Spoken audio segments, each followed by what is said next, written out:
খেতে খেতে বিশ্বনবী বলেন, আনা সাইয়্যিদুন নাস ইয়াউমাল কিয়ামা, আমি কিয়ামতের দিন সর্বশ্রেষ্ঠ হব, মানুষের মধ্যে সর্বশ্রেষ্ঠ সেরা আমি বিশ্বনবী। আলহামদুলিল্লাহ পড়েন।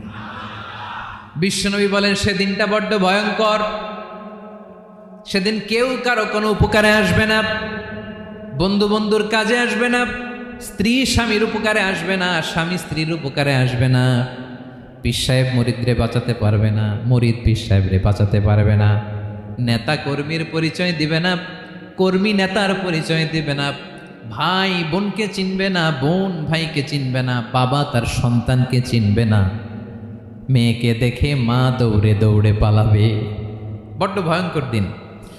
বিশ্বনবী বলবেন জমিনটা এখনকার মতো থাকবে না, পুরো জমিনটা সমান হয়ে যাবে, ফ্ল্যাট। এখন তো গোল, তখন ফ্ল্যাট। সবাই এক জমিনের উপরে দাঁড়াবে।